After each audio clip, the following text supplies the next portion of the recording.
Assalamualaikum warahmatullahi wabarakatuh. Halo teman-teman, perkenalkan nama saya Anissa Syabila Rizkyani, NPM 202170015 dari Program Studi Pendidikan Geografi. Di sini saya akan sedikit menjelaskan mengenai pengamalan nilai-nilai Pancasila. Apa sih Pancasila itu? Pancasila berasal dari bahasa Sanskerta yang terdiri dari dua kata, yaitu panca artinya 5 dan sila yang artinya asas atau prinsip. Pancasila merupakan prinsip ideologis negara Indonesia. Pancasila memiliki fungsi sebagai falsafah atau fisiologi negara. Dalam artian, Pancasila merupakan dasar negara atau pedoman yang kuat untuk mencapai tujuan negara Indonesia. Kemudian, kita telah mengenal Pancasila sejak SD, SMP, dan SMA dalam pelajaran Pendidikan Kewarganegaraan atau PKN.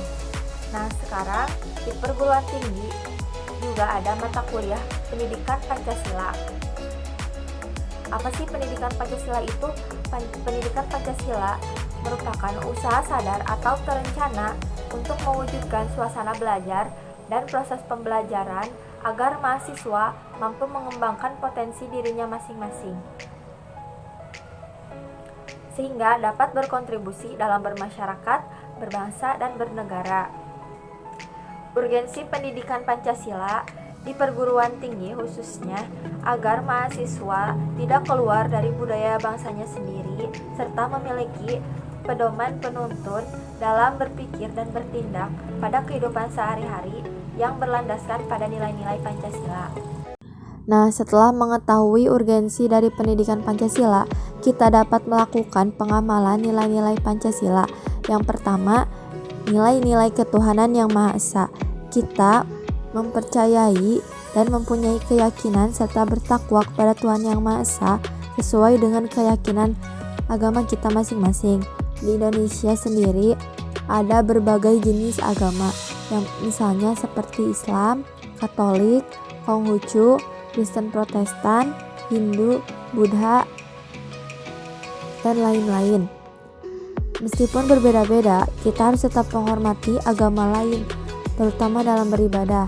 Kita tidak boleh mengganggu umat agama lain ketika beribadah.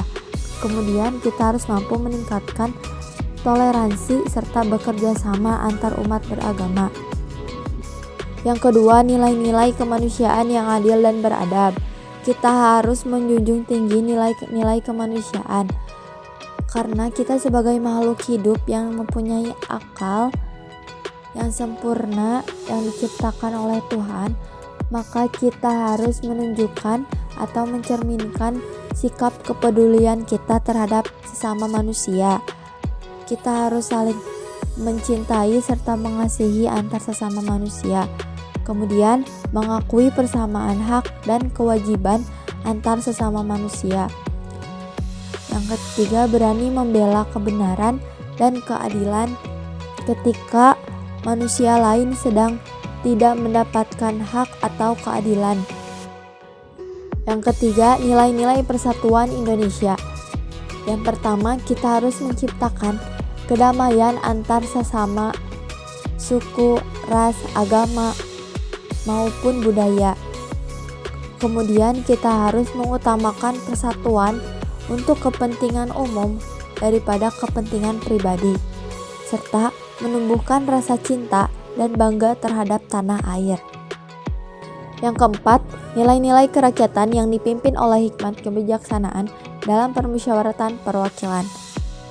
Yang pertama, kita bisa mengutamakan musyawarah dalam mengambil keputusan untuk kepentingan bersama. Kemudian, menghormati pendapat orang lain ketika kita sedang bermusyawarah. Kita tidak boleh egois dan menjunjung tinggi hasil musyawarah yang telah disepakati bersama. Kemudian, mengikuti pelaksanaan pemilu. Yang kelima, nilai-nilai keadilan sosial bagi seluruh rakyat Indonesia. Pertama, kita harus bersikap adil terhadap apapun, baik dalam berkeluarga, bermasyarakat, berbangsa, maupun bernegara. Kemudian, bersama-sama mewujudkan kemajuan yang merata. Di Indonesia sendiri banyak sekali kesenjangan sosial atau ketidakmerataannya baik dalam penduduk maupun fasilitas serta perekonomian. Oleh karena itu, kita harus giat bekerja keras serta mampu menolong antar sesama serta tidak menimbulkan atau melakukan perbuatan yang merugikan kepentingan umum. Sekian yang dapat saya sampaikan. Mohon maaf bila ada kesalahan. Terima kasih. Wassalamualaikum warahmatullahi wabarakatuh.